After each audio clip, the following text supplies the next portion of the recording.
덕분에 감사합니다. 덕분에 행복합니다.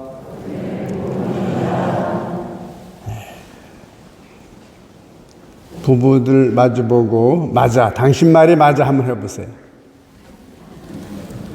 맞네, 자네 말이 맞아.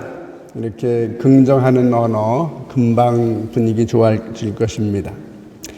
한 분이신 하느님이 성자, 성부, 성령 세위가 계시고 그 가운데 성령께서 제자들에게 오신 날을 기념하여 우리 교회의 탄생일로 지냅니다. 성령 강림 대축일이죠. 승천하신 후 10일째, 그러니 오순절날 예수님의 어머니와 또 제자들이 한 방에 모여서 기도하고 있었습니다.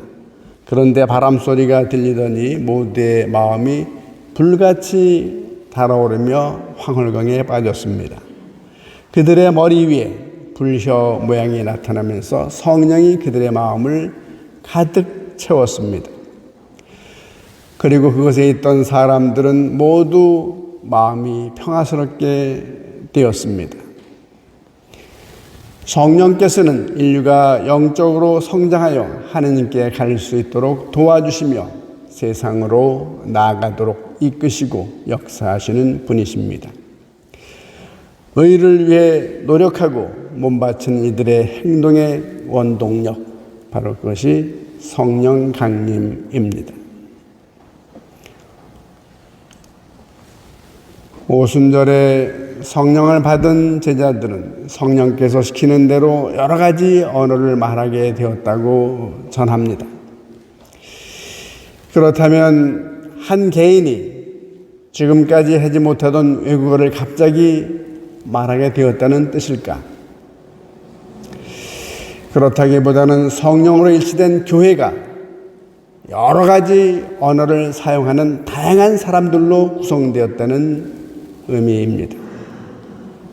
아라메어를 사용하는 사람들만의 교회가 아니라 저마다의 다른 언어를 사용하면서도 한 마음으로 예수는 주님이시요 그분이 바로 하느님의 아들 그리스도이심을 믿고 고백하는 하나의 교회, 영적인 공동체라고 할 수 있겠습니다. 성령께서는 나약한 우리를 도와주십니다. 우리는 올바른 방식으로 기도할 줄 모르지만 성령께서 말로 다 할 수 없이 몸소 탄식하시며 우리를 대신하여 간구해 주십니다. 바오로 사도의 로마서의 한 대목입니다. 우리의 마음속까지 살펴보시는 그분께서 이러한 성령의 생각이 무엇인지 아십니다. 성령을 받은 사람은 자기만의 언어가 아니라 다른 사람의 언어로 이야기하며 다른 사람 상대 언어를 알아듣습니다. 마치 갓난아기와 엄마는 아기와 소통이 참 잘 됩니다. 우는 소리의 강도에 따라서 또 아기는 엄마의 목소리만 들어도 안정감을 갖게 되고 울음을 그치기도 합니다. 표정, 소리 다양하게 아기가 원하는 것을 잘 알아차립니다. 아기 엄마는 신뢰와 사랑을 바탕으로 아기와 엄마는 서로에게 공감하기 때문입니다. 성령 강림으로 다양한 언어권의 사람들이 저마다 자기 나라 말로 알아듣는 이야기는 바벨탑 사건으로 야기된 언어의 혼란에 대한 하나의 응답이기도 합니다. 하느님은 사람들이 다시 같은 말을 하고 하나의 신앙을 고백함으로써 새롭고 항구적인 뭔가를 이룩하기를 바라십니다.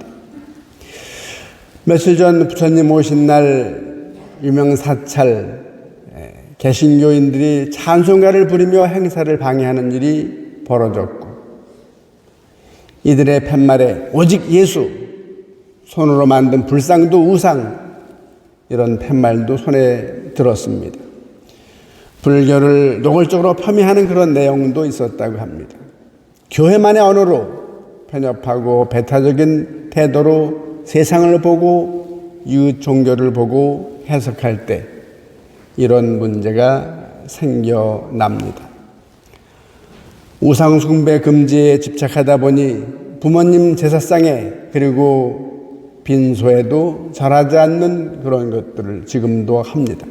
교회만의 언어로 다른 문화나 종교를 해석하기 때문입니다. 내 방식대로, 내 주관대로 다른 사람을 이해한다면 그 가정, 그 관계는 금방 깨질 것입니다. 성경의 가르침은 하느님 사랑과 이웃 사랑으로 요약할 수 있습니다. 이런 문제가 발생한 이유는 다른 언어를, 다른 생각을 가진 사람들을 이해하고 받아들이고 소통하고자 하는 그런 노력을 하지 않고 자신들만의 언어로 자신들의 사고에 몰입되어 있기 때문입니다. 성경에는 아벨의 제물과 카인의 제물을 하느님이 차별해서 아벨의 제물은 반기시고 그래서 형제간의 살해 사건이 일어납니다. 양치기 유목민 아벨과 정착 농부인 카인, 서로 다른 문화권이고 다른 제물을 바쳤지만 둘 다 소출을 봉헌했지만 하느님은 아벨의 제물만 반기셨다고 그렇게 기록합니다. 유목민 출신 이스라엘 민족이 기록한 겁니다. 자기 문화 중심을 두고 기록한 결과입니다. 이스라엘 문화 우월주의에 반영된 기록물이고 이 또한 자기만의 문화로 언어로 하느님을 그려낸 결과입니다. 성령 강림 사건을 통해서 하느님께서는 우리에게 인류의 공동 언어를 주셨습니다. 공감과 배려의 언어이고 역지사지입니다. 황금률이라고도 합니다. 온 인류가 힘을 합쳐서 피조물들과 책임감 있게 가꿔야 합니다. 온 세상에 가서 모든 피조물에게 복음을 선포하라.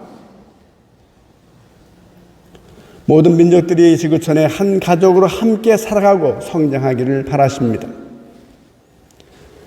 새로운 공동체가 사용하는 언어, 예수님의 복음을 증거하는 언어이고 복음의 기쁨을 담은 언어여야 합니다.